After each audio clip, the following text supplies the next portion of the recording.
On se bat, non à l'excision. On se bat, non à l'excision. Hey, yeah,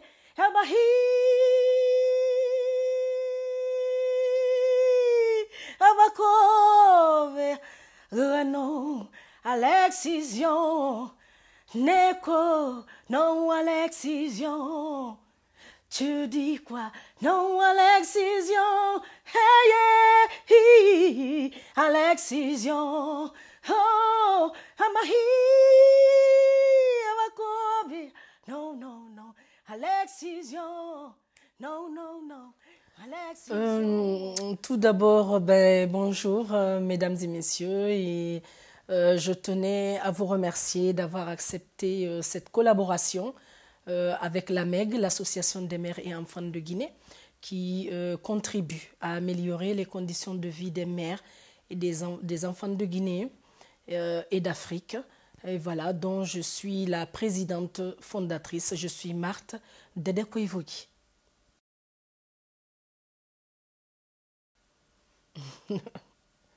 Oui, je suis une excisée. Et je précise encore, je suis beaucoup plus, je suis une excisée non réparée. Moi, je suis une excisée, je le reste.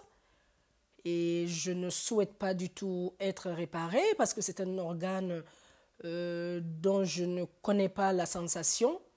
Et j'aurais l'impression, et si je me réparais, voilà, d'avoir un corps étranger. La seule chose, ce dont je retiens de cet organe-là, c'est le mal. Le mal physique, un mal atroce. Donc, c'est quelque chose que je n'aimerais pas remettre. Oui, oui. Marthe Dedekoivogi, la présidente de l'Association des mères et enfants de Guinée et d'Afrique, est une excisée.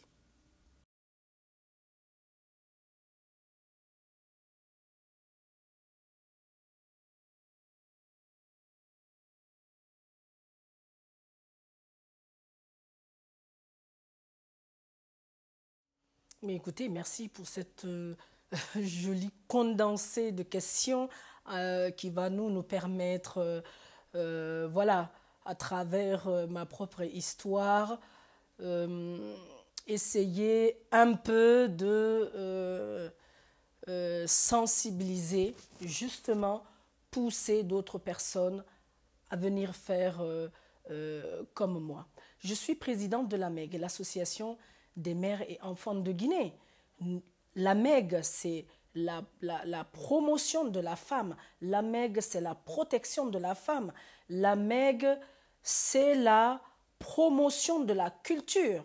Donc, AMEG, c'est la promotion de nos valeurs, de nos traditions. Et tout à l'heure, vous avez parlé de peur, mais écoutez, le courage, ce n'est pas l'absence de la peur. Bien évidemment que j'ai peur, mes nuances, de quoi, moi, ai-je peur?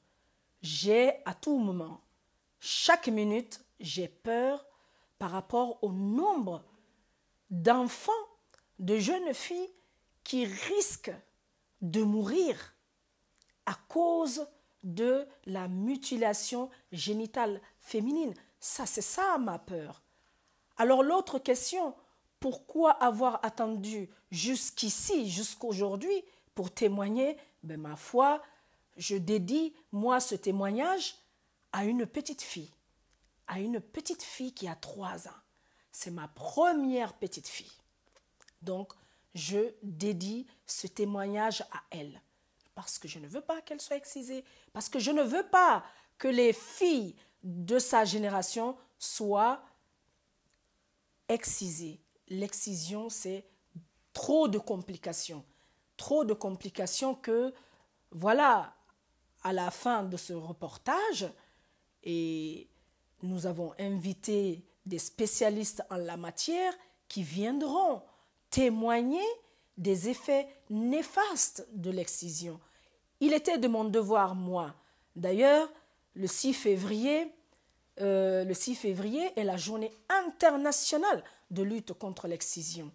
D'abord, j'ai passé mon temps, des mois entiers, à contacter par-ci, par-là, pour pouvoir trouver une dame, une personne qui pourrait avoir le courage de venir, 1, 2, 3 femmes, qui pourraient venir encore et encore témoigner de leur calvaire, témoigner de leur souffrance physique et psychologique.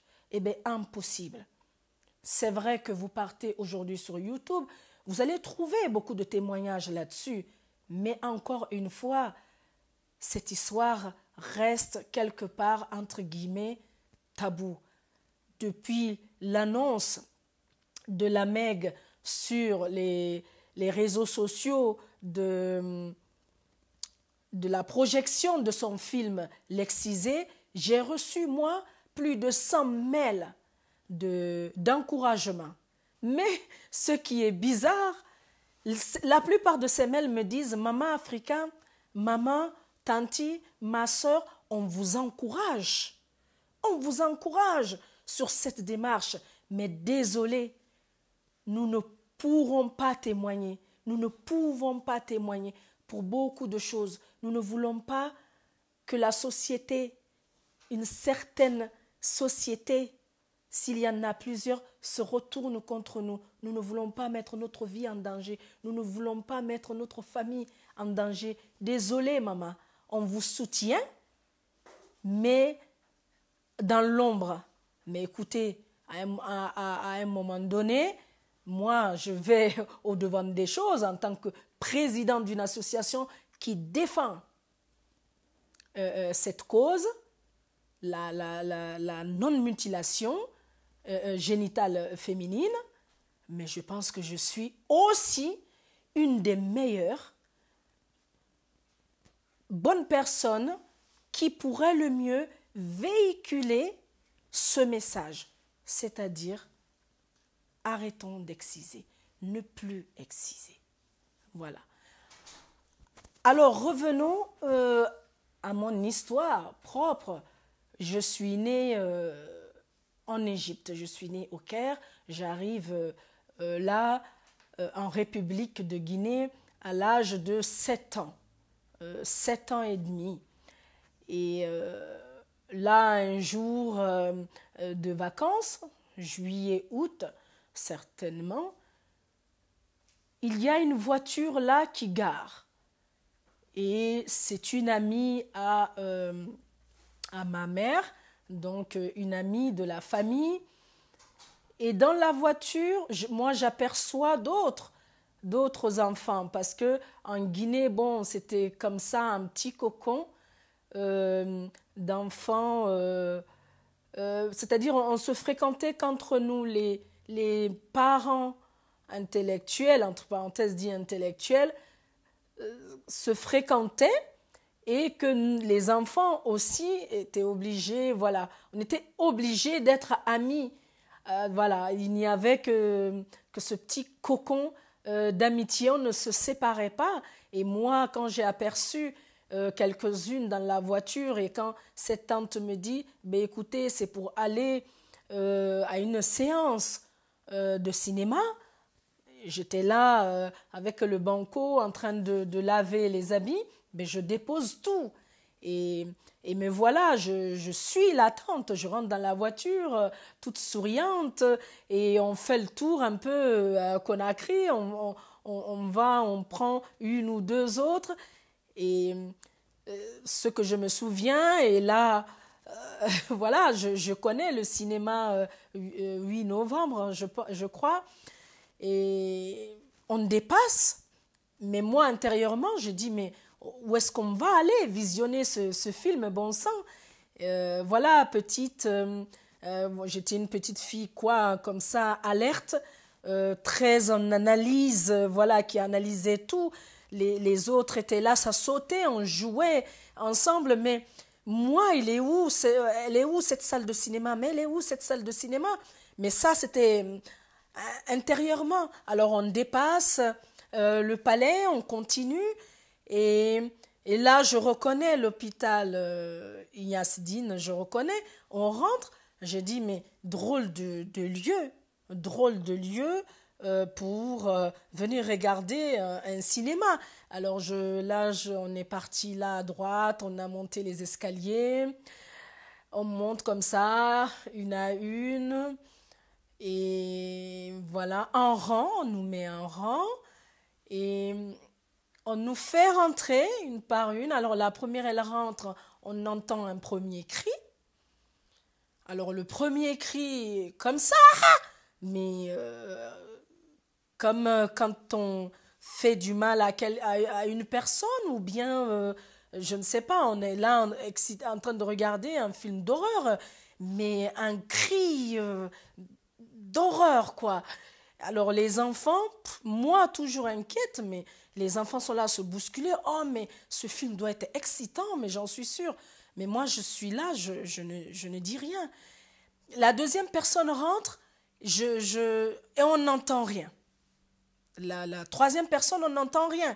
Mais je pense que les grandes personnes, là, ont dû se passer le mot pour dire que il y a 2 ou 3 enfants qui commencent à comprendre que ce n'est peut-être pas un film d'horreur, donc essayons de faire quelque chose pour atténuer les cris. Donc 1, 2, 3 personnes, on n'entendait plus rien, hein. Et voilà, donc innocemment mon tour arrive, je rentre. Alors la petite porte, ce petit rideau en tissu, en pagne, je me souviens, voilà, j'étais là toute frêle, alors je pousse le rideau, je rentre, stupéfaction, 4 dames, mais énormes, des géantes. On aurait cru, enfin c'était, on dirait 4 bonhommes, mais habillés en femmes. Et 2 personnes en blouse blanche, des microchromes, des cotons, je regarde. Alors, instinctivement, quand on se sent en danger, je me retourne brusquement, mais non, mais j'ai eu juste le temps de bouger l'épaule pour reprendre la porte. Non, non, non. Ma cocotte, ma pauvre Dédé, je me suis retrouvée là comme le pain tape à la part. On dit chez nous, mais bien là, étalé sur cette table. Alors une m'attrape la main gauche, l'autre la main droite. On écarte bien mes jambes.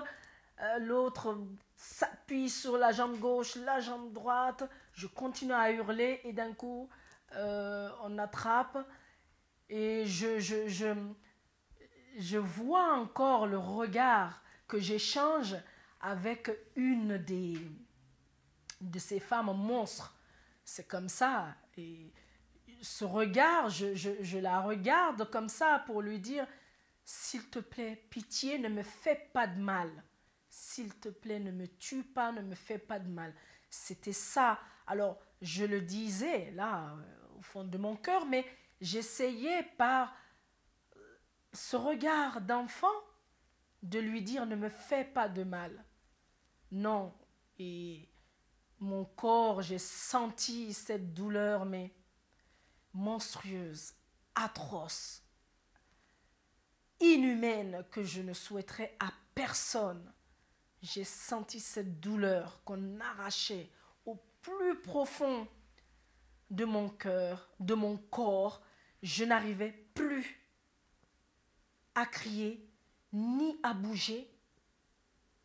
Et j'ai perdu connaissance parce que je me suis réveillée après chez ma tante. Et c'est pareil, quand je me suis réveillée, j'ai trouvé là plusieurs personnes qui étaient là au-dessus de ma tête. Et je regardais, j'étais là comme ça, à scruter à dévisager, à scruter les visages. Et à me demander pourquoi j'étais là. Nous sommes une famille très croyante.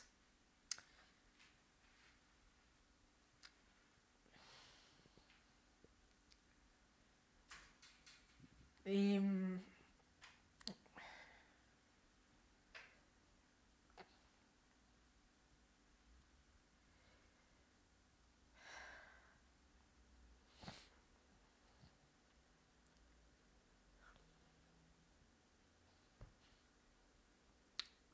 Et en ce moment-là,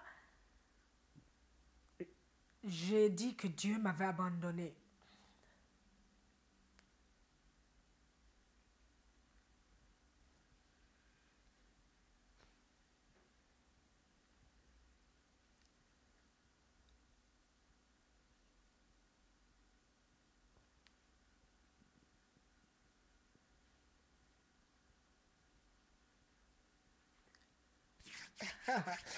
Voilà.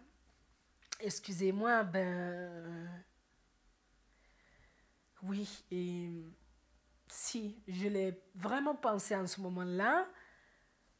C'est pas possible. De l'hôpital, pour moi, c'était un cauchemar et que dans ma famille très croyante et vous savez, euh, tout ce qu'on demande à Dieu, il l'exauce et de la table à l'hôpital et me retrouver là-bas, j'ai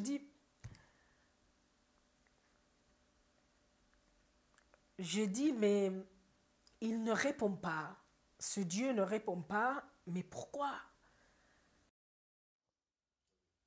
Voilà, donc je tiens à remercier toute l'équipe du tournage, en particulier le réalisateur donc, de ce film documentaire. Et c'est son tout premier film documentaire. Il est étudiant en infographie, passionné de cinéma. C'est Joseph Issa Galapay Traoré. Voilà, je lui tire mon chapeau du fait de s'intéresser à ce fléau et surtout vouloir assister à Meg dans ce combat. Je tiens à remercier toutes les associations dont leur méthode de travail par rapport à cette lutte me plaît énormément. C'est la Fédération GAMS, c'est l'équipe d'Isabelle Faye, Nana Camara, Tanti Christine Bénis, voilà, et le docteur Maurice Ndakouyaté, que je remercie beaucoup pour son combat pour les droits de la femme et de la petite fille. Et j'aime bien la formule du docteur Maurice Ndakouyaté quand il dit les droits de la femme. En fait, au fond, c'est vraiment 100% de filles à l'école. Et j'adhère moi aussi à 100% à cette idée. Comme je vous le disais, il y a le ruban blanc pour la violence à l'encontre des femmes. Il y a le ruban rouge dans la lutte contre le sida. Il y a maintenant le ruban vert turquois. Le ruban vert turquois est le symbole aujourd'hui pour la Meg. Et j'en suis sûre, ce petit ruban fera son chemin à travers la planète. Le ruban vert turquois est le symbole de la lutte contre les mutilations génitales féminines. Le vert, couleur de l'espoir. Le vert, couleur de l'espoir. Donc, je vous dis non à l'excision. Et ce ruban signifie que les enfants sont l'espoir et l'avenir de l'humanité. Donc, je dis non à l'excision.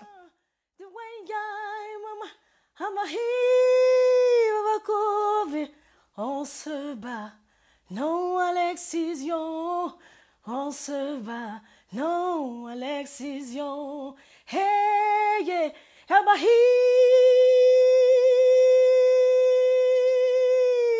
Abakove, non à l'excision. Neko, non à l'excision. Tu dis quoi? Non à l'excision. Hey, yeah, à l'excision. Oh, Amahi.